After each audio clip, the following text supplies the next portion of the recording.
Here's more wrestling news for August 10th, 2021.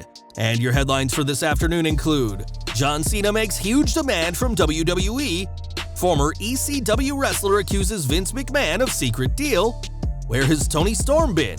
Worrying reason for her absence revealed. Former WWE superstar creeps Alexa Bliss out during her 30th birthday. They wanted to be us versus them. Former WWE commentator blasts fans for AEW-WWE Rivalry.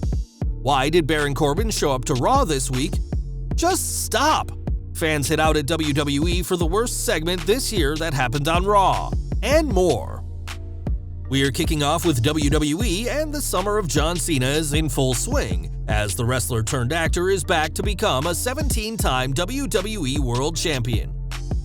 Returning at the end of Money in the Bank to confront Roman Reigns, Cena has yet to wrestle a televised match, but has competed a total of 9 times in either dark matches or live events. In an appearance on the Idiot podcast, Cena revealed how these 9 matches nearly didn't happen, as WWE's original plan was for him to just work a few dates on the road to the Universal title match at SummerSlam. Instead, it was Cena himself who asked for more dates, showing that he still has a great deal of love for the wrestling business. Cena has made many televised appearances already, appearances that would have never happened if WWE had kept to their original plan, and time will tell if Cena can make history at SummerSlam when he takes on the Tribal Chief. Cena's return home has come at the same time WWE is getting back on the road, as WWE have hoped that the internationally recognized megastar will help move tickets. That's definitely the case, as according to a report from Figure 4 Wrestling Online, who note that tickets for a WWE live event in Estero, Florida increased a staggering 63% after Cena was announced for the show. The report adds that Cena's name has increased ticket sales from anywhere between 18 to 63%, with Milwaukee, Louisville, and Detroit all seeing an increase over 50%. At live events, Cena has been teaming with the Mysterios to face Reigns and the Usos, and given that John is so clearly putting butts in seats, the Tribal Chief's reign has never been in greater jeopardy. Now, over the past year, WWE have been releasing a ton of talent, all in the name of budget cuts, an interesting defense given that the company is making record profits. In that time, several former superstars have gone to AEW, but the risk of giving the all-elite promotion more big names hasn't stopped Vince McMahon from slashing his own roster. This seems to be more than a coincidence for former ECW wrestler Gary Wolfe, aka Pitbull #1, who in an interview with Wrestling Inc. put his own theory out about why McMahon is cutting so many big names. "I'm very confused about how they're releasing so many people. I don't understand that. I'll give you an example. I think Vince McMahon may own AEW. That's just my opinion. Why is his guys rolling and they're going right there? I mean, I know Paul White. I knew Paul before he was a wrestler. I know Vince loves him, and Mark Henry's another guy. What's going on? He's getting rid of all the big guys. Don't make any sense. I'm starting to think that there's a relationship between Vince McMahon and Tony Khan and AEW. It's certainly a theory, but there's been no proof that Vince McMahon has any sort of investment, financial or otherwise, in a company that repeatedly takes shots at his own product." In the coming months, it's expected that even more big names from WWE, such as CM Punk and Daniel Bryan, will be making their AEW debuts, and although Bray Wyatt, Braun Strowman, Ric Flair, and Murphy may soon be calling Tony Khan's promotion home too soon enough, it's not because Vince McMahon has some sort of secret ownership over the competition. SmackDown news now: as a few weeks ago, Toni Storm was called up to the Blue brand, but her main roster run has been odd to say the least. Defeating Zelina Vega on the July 23rd show, Storm has virtually vanished from SmackDown, whilst Vega remains a constant fixture on TV. We now have an explanation for Storm's disappearance, as when Ringside News asked, they were told Storm was in Tampa for last week's SmackDown, but simply wasn't used.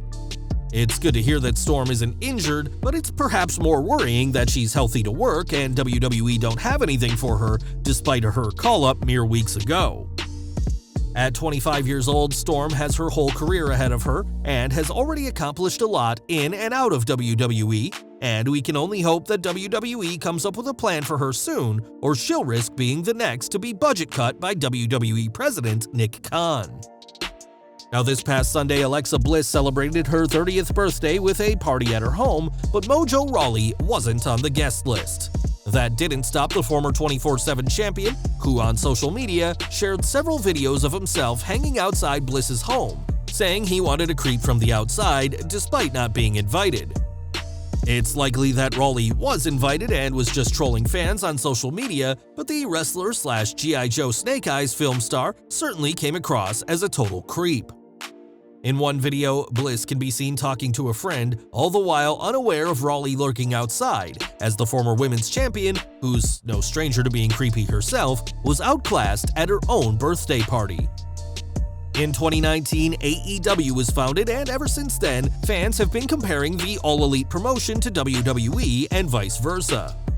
You won't have to look for long on social media to find some mudslinging between fans of the two companies, and now Renee Paquette has weighed in on how fans are dividing the wrestling industry. Speaking to Wrestling Inc., the former WWE commentator talked about fans wanting to create a warlike mentality, saying, "It does very much feel like you're either in or you're out, whether it's WWE or AEW. Wrestling fans, they very much so want to take a side. They want it to be us versus them, WWE versus AEW, however you want to look at that. Fans may want it to be either AEW or WWE, but the fact is that both companies exist and will continue to exist for a long time. Time will tell how both companies improve their product in order to appeal to more fans, and though we doubt this us versus them mentality will ever go away, it's always worth remembering that great wrestling and entertainment is never exclusive to just one show."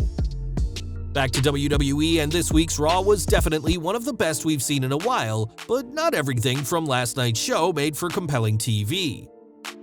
During Raw, a superstar from SmackDown appeared on the broadcast, and though fans would have been excited if, say, Mr. Money in the Bank Big E confronted WWE Champion Bobby Lashley, that wasn't the case. Instead, it was Baron Corbin who showed up, and given how hard his luck has been as of late, it's strange that he, of all people, got the chance to appear on Raw, over every other SmackDown superstar, including Universal Champion Roman Reigns. This only dilutes the brand split despite a draft being expected in October, and we're also questioning why Jinder Mahal would hire Corbin to try and beat Drew McIntyre instead of, say, Mason T-Bar, two men we know aren't afraid to be heavies for hire. Realistically, Mahal doesn't have to hire anyone, as he already has Veer and Shanky by his side, but for some reason, the modern-day Maharaja wrongly thought this week that Corbin on his own could take down the Scottish superstar, rather than the two powerhouses he already has. Raw once again saw Alexa Bliss and Lily on the show, as we can only assume that there is part of the audience that enjoys the creepy doll being on their screens. To be fair, the character does have some promise, and Bliss has been doing all she can to make it work, but with each passing week, Lily delves more and more into the realm of the ridiculous. Never was that more clear than last night's Raw, where Lily, a stuffed, inanimate doll, albeit a creepy one, winked to the camera. This has opened up so many questions we never wanted to ask, such as how does a button eye wink, does Lily know she's on a television show, and just why exactly does WWE insist on making this doll more active despite it literally being a prop as part of Bliss's angle? Fans online weren't happy to see Lily wink, as one stopped to ask if people are excited to see CM Punk debut for AEW very soon, and another told WWE to just stop. Lily started off as a sign of Bliss's fractured psyche, but is becoming more like a bad horror movie parody each week in what was quite possibly the worst segment of this past year. And we're ending today with NXT, as some of their superstars will be in action during this week's main event. During the tapings before Raw, Odyssey Jones took on Austin Theory, while Dakota Kai faced off against Aaliyah. Jones is currently competing in the NXT Breakout Tournament and will face Trey Baxter in the semifinals, while Theory is on a storyline hiatus after walking out on the way. As for Aaliyah, she was part of an NXT to Raw trade with Mandy Rose, and Kai is challenging NXT Women's Champion Raquel Gonzalez at TakeOver 36. There was a time not too long ago that appearing on Main Event would be a sign of an impending main roster call-up, but it's impossible to say if that's still the case now after last week's mass releases. Well guys, that's our news for today. Please share your comments below. Also hit the like button, subscribe to our channel, and hit the bell icon to receive all notifications. And as always, thanks for watching.